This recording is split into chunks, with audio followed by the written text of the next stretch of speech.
ಸುಮಾರು 178 ವರ್ಷಗಳ ಇತಿಹಾಸ ಹೊಂದಿರುವ ಗುಡಿಬಂಡೆಯ ಸರ್ಕಾರಿ ಮಾದರಿ ಶಾಲೆ ಶಿಥಿಲಾವಸ್ಥೆಗೆ ತಲುಪಿದ್ದು, ಇಲ್ಲಿ ವ್ಯಾಸಂಗ ಮಾಡುತ್ತಿರುವ 300ಕ್ಕೂ ಹೆಚ್ಚು ವಿದ್ಯಾರ್ಥಿಗಳ ಜೀವಕ್ಕೆ ಅಪಾಯ ಎದುರಾಗಿದೆ. ಶಾಲೆಯ ಕಟ್ಟಡದ ಮೇಲ್ಛಾವಣಿಯಲ್ಲಿ ಗಿಡಗಂಟೆಗಳು ಬೆಳೆದಿದ್ದು, ಗೋಡೆಗಳಲ್ಲಿ ದೊಡ್ಡ ಪ್ರಮಾಣದ ಬಿರುಕುಗಳು ಕಾಣಿಸಿಕೊಂಡಿವೆ. ಯಾವುದೇ ಕ್ಷಣದಲ್ಲಿ ಕಟ್ಟಡ ಕುಸಿಯುವ ಸಾಧ್ಯತೆ ಇದ್ದು, ವಿದ್ಯಾರ್ಥಿಗಳು ಪ್ರಾಣ ಕೈಯಲ್ಲಿ ಹಿಡಿದು ಪಾಠ ಕೇಳುವಂತಹ ಪರಿಸ್ಥಿತಿ ನಿರ್ಮಾಣವಾಗಿದೆ. ಅಪಾಯದ ನಡುವೆಯೇ ಶಿಕ್ಷಕರು ಶಿಥಿಲಗೊಂಡ ಕಟ್ಟಡದಲ್ಲೇ ಶಿಕ್ಷಣ ಕಾರ್ಯ ಮುಂದುವರಿಸುತ್ತಿದ್ದು, ಪೋಷಕರು ಪ್ರತಿದಿನವೂ ಆತಂಕದ ನಡುವೆಯೇ ತಮ್ಮ ಮಕ್ಕಳನ್ನು ಶಾಲೆಗೆ ಕಳಿಸುತ್ತಿದ್ದಾರೆ. ಶಾಲೆಯ ದುಸ್ಥಿತಿಯ ಕುರಿತು ಹಲವು ಬಾರಿ ಸಂಬಂಧಪಟ್ಟ ಅಧಿಕಾರಿಗಳ ಗಮನಕ್ಕೆ ತಂದಿದ್ದರೂ ಯಾವುದೇ ಶಾಶ್ವತ ಪರಿಹಾರ ದೊರೆತಿಲ್ಲ ಎಂದು ಶಾಲಾ ಸಿಬ್ಬಂದಿ ಆರೋಪಿಸಿದ್ದಾರೆ. ಜಿಲ್ಲಾಡಳಿತ, ಶಿಕ್ಷಣ ಸಚಿವರು ಹಾಗೂ ಸ್ಥಳೀಯ ಶಾಸಕರು ತಕ್ಷಣ ಮಧ್ಯ ಪ್ರವೇಶಿಸಿ ಹೊಸ ಶಾಲಾ ಕಟ್ಟಡದ ನಿರ್ಮಾಣಕ್ಕೆ ಕ್ರಮ ಕೈಗೊಳ್ಳಬೇಕು ಎಂದು ಶಾಲಾ ಸಿಬ್ಬಂದಿ ಹಾಗೂ ಪೋಷಕರು ಒತ್ತಾಯಿಸಿದ್ದಾರೆ. ಅನಾಹುತ ಸಂಭವಿಸುವ ಮುನ್ನವೇ ಅಧಿಕಾರಿಗಳು ಎಚ್ಚೆತ್ತುಕೊಂಡು ವಿದ್ಯಾರ್ಥಿಗಳ ಸುರಕ್ಷತೆಗೆ ಅಗತ್ಯ ಕ್ರಮ ಕೈಗೊಳ್ಳಬೇಕೆಂದು ಸಾರ್ವಜನಿಕರ ಆಗ್ರಹವಾಗಿದೆ.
ನನ್ನ ಹೆಸರು ಎಂ ಶಂಕರ್, ಮುಖ್ಯ ಶಿಕ್ಷಕನಾಗಿ ಸರ್ಕಾರಿ ಮಾದರಿ ಹಿರಿಯ ಪ್ರಾಥಮಿಕ ಶಾಲೆ ಗುಡಿಬಂಡೆ ಇಲ್ಲಿ ನಾನು ಕರ್ತವ್ಯ ನಿರ್ವಹಿಸುತ್ತಿದ್ದು.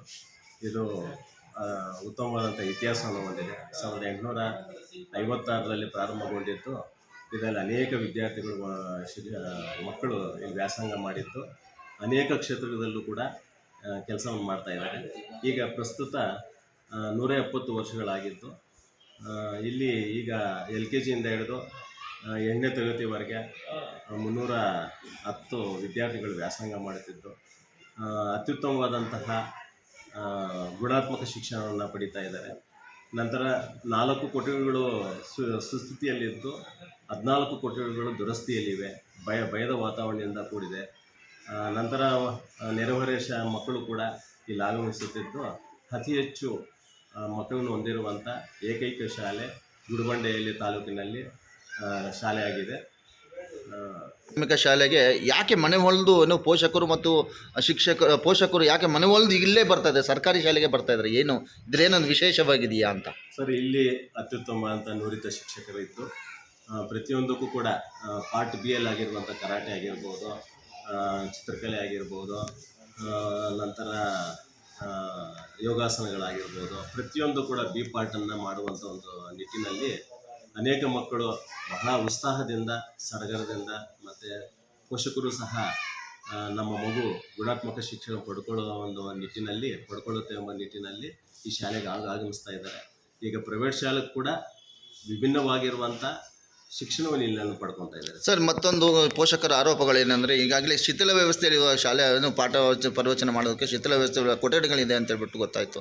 ಇದಕ್ಕೇನು ಉತ್ತರ ಹೇಳ್ತೀರಿ ಸರ್ ತಾವು? ಸರ್ ಈಗೂ ಕೂಡ ನಾವು ಬಹಳ ನೋವನ್ನು ಅನುಭವಿಸ್ತಾ ಇದ್ದೇವೆ. ಕೊಠಡಿಗಳಲ್ಲಿ 3 ಕೊಠಡಿಗಳು ವ್ಯವಸ್ಥಿತವಾಗಿವೆ, ಇನ್ನು ಅನೇಕ ಕೊಠಡಿಗಳು ದುರಸ್ಥಿತಿಯಲ್ಲಿದೆ. ಈಗಲೂ ಕೂಡ ಮಕ್ಕಳು ಒಳಗೋದ್ರೆ ನಮಗೆ ಒಂದು ಭಯ ಆಗುತ್ತೆ, ಮೇಲಿನ ಮೇಲ್ಛಾವಣಿ ಎಲ್ಲಿ ಕುಸಿದು ಬೀಳುತ್ತೋ ಎಂಬ ನಿಟ್ಟಿನಲ್ಲಿ ನಾವು ಭಾಳ ಭಯ ಆಗ್ತಾ ಇದೆ. ಹಾಗಾಗಿ ಇದಕ್ಕೆ ಸಂಬಂಧಪಟ್ಟ ಅಧಿಕಾರಿಗಳಾಗಿರ್ಬೋದು, ನಮ್ಮ ಗೌರವಾನ್ವಿತ ಜನಪ್ರಿಯ ಶಾಸಕರಾಗಿರುವಂಥ ಸುಬ್ಬಾರೆಡ್ಡಿ ಸರ್ ಅವರಾಗಿರ್ಬೋದು, ಇದ್ರ ಮೇಲೆ ಕರುಣೆ ತೋರಿ ಮಕ್ಕಳ ಒಂದು ಶೈಕ್ಷಣಿಕ ಹಿತದೃಷ್ಟಿಯಿಂದ ಈ ಎಲ್ಲರೂ ಕೂಡ ಇದರ ಮೇಲೆ ಒಂದು ಮನಸ್ಸನ್ನು ಇಟ್ಟು ಈ ಕೊಠಡಿಗಳನ್ನು ಬದಲಾವಣೆಗಳು ಮಾಡಿ ಎಲ್ಲ ಶಾಲೆಗಳಿಗಿಂತ ವಿಭಿನ್ನವಾಗಿ ಮಾದರಿಯನ್ನಾಗಿ ಹೊಸ ಕಟ್ಟಡಗಳನ್ನು, ನೂತನವಾದಂಥ ಕಟ್ಟಡಗಳನ್ನು ನಿರ್ಮಿಸಬೇಕಂತ ಹೇಳ್ಬಿಟ್ಟು ತಮ್ಮಲ್ಲಿ ಮನವಿ ಮಾಡ್ಕೊತಾ ಇದ್ದೀವಿ. ಏನು ಈಗಾಗಲೇ ನಿಮ್ಮ ಶಾಲೆಯಲ್ಲೇ ಹೊಂದಿಕೊಂಡು ನಿಮ್ಮ ಕೊಠಡಿಗಳನ್ನು ಬಳಸಿಕೊಂಡು ಸರ್ಕಾರಿ ಏನು ಕಚೇರಿಯನ್ನು ಉಪಯೋಗಿಸ್ಕೊತಾ ಇದ್ದಾರೆ, BO ಕಚೇರಿಯನ್ನು, ಇದಕ್ಕೇನು ತೊಂದರೆ ಆಗ್ತಾ ಇಲ್ಲ ನಿಮಗೆ? ತಾವು ಹೇಳಿದ್ರಿ ಈಗಲೇ ಹೇಳಿದ್ರಿ ಏನು ಕೊಠಡಿಗಳಿಗೆ ಸಮಸ್ಯೆ, BO ಅವ್ರ ಗಮನಕ್ಕೆ ತಂದ್ರೂ ಯಾಕೆ ಅವರು ಬೇರೆ ಕಡೆ ವರ್ಗಾವಣೆ ಆಗ್ತಾ ಇಲ್ಲ? ಸರ್ ಈಗ ನಮ್ಗೆ ಭಾಳ ತೊಂದರೆ ಆಗ್ತಾ ಇದೆ. ಹಿಂದೆ ಕಡಿಮೆ ವಿದ್ಯಾರ್ಥಿಗಳಿದ್ದರೂ ಕೂಡ ಈಗ ಭಾಳಷ್ಟು ವಿದ್ಯಾರ್ಥಿಗಳಾಗಿದ್ದಾರೆ. ಆ ವಿದ್ಯಾರ್ಥಿಗಳಾಗಿರೋದ್ರಿಂದ ನಾವೇನು ಮಾಡ್ತಾಯಿದ್ದೀವಿ, ಡಿವೈಡ್ ಮಾಡಿದ್ರೂ ಕೂಡ ಕೊಠಡಿಗಳು ಶಾರ್ಟೇಜ್ ಆಗ್ತಾಯಿದೆ. ಅದರಲ್ಲಿ ನಾವು ಹೇಳಬೇಕಾದ್ರೆ BO ಆಫೀಸು ಇರುವುದರಿಂದ BO ಆಫೀಸಲ್ಲಿ 3 ಕೊಠಡಿಗಳನ್ನು ಅವರು ಬಳಸ್ತಾ ಇದ್ದಾರೆ. ಹಾಗಾಗಿ ಆ BO ಆಫೀಸನ್ನು ಬೇರೆ ಕಡೆ ಸ್ಥಳಾಂತರ ಮಾಡಿ ಅದಕ್ಕೆ ಒಂದು ವ್ಯವಸ್ಥಿತವಾಗಿ ಅಧಿಕಾರಿಗಳಿಗೆ ಸಂಬಂಧಪಟ್ಟ ಅಧಿಕಾರಿಗಳು BO ಕಚೇರಿಗೂ ಕೂಡ ಒಂದು ವ್ಯವಸ್ಥಿತವಾಗಿ ಒಂದು ಅವಕಾಶ ಕೊಡಬೇಕಂತ ಅವರು ನನ್ನ ಮನವಿ ಮಾಡ್ಕೊತಾ ಇದ್ದೀವಿ. ಸರ್ ಮತ್ತೆ ಮಕ್ಕಳಲ್ಲಿ ಇನ್ನೊಂದು ಭಯದ ರೀತಿ ಅಂತಂದರೆ, ಇದು ಮುಖ್ಯ ರಸ್ತೆಯಲ್ಲಿ ಇರೋದರಿಂದ ಗೇಟು ಮಧ್ಯಭಾಗದಲ್ಲಿ ಮುಖ್ಯ ರಸ್ತೆಯಲ್ಲಿದೆ. ಹೋಗುವಂಥ ಗಾಡಿಗಳು 2 ವೀಲರ್ ಆಗಿರ್ಬೋದು, 4 ವೀಲರ್ ಆಗಿರ್ಬೋದು, ಹೋಗುವಂಥ ಸಂದರ್ಭದಲ್ಲಿ 4ವರೆಯನ್ನು ಬಿಟ್ಟಾಗ ಈ 300 ಜನ ಆಚೆ ಹೋದಾಗ ಭಯದ ವಾತಾವರಣ ನಿರ್ಮಾಣ ಆಗಿದೆ. ಪೋಷಕರಲ್ಲೂ ಕೂಡ ಭಯದ ವಾತಾವರಣ ಇದೆ. ಅದಕ್ಕಾಗಿ ಪ್ರತಿಯೊಬ್ಬ ವಿದ್ಯಾರ್ಥಿ ಪೋಷಕರು ಸಹ ಆಗಮಿಸಿ ಅವರನ್ನು ಮನೆ ಕರೆದೊಯ್ಯುವಂಥ ಸ್ಥಿತಿಯಲ್ಲಿ ಈ ಪರಿಸ್ಥಿತಿ ಈ ಶಾಲೆಯದಾಗಿದೆ. ನಂತರ ಇದಕ್ಕೆ ಇನ್ನೊಂದು ಪರ್ಯಾಯ ವ್ಯವಸ್ಥೆಯು ಬೇರೆ ಕಡೆಯೂ ಕೂಡ ಮಾಡಿಕೊಡೋದಾಗಲಿ, ಮತ್ತು ಆಟದ ಮೈದಾನ, ಯಾವುದೇ ಆಟದ ಮೈದಾನ ಕೂಡ ತುಂಬ ಕೊರತೆ ಇದೆ. ಮಕ್ಕಳಲ್ಲೂ ಕೂಡ ತುಂಬ ಆಸಕ್ತಿ ಇದೆ ಆಟೋಟಗಳಲ್ಲಿ ಆಡೋದರಲ್ಲಿ. ಮೈದಾನವೂ ಕೂಡ ವ್ಯವಸ್ಥೆ ಬೇಕಾಗಿದೆ.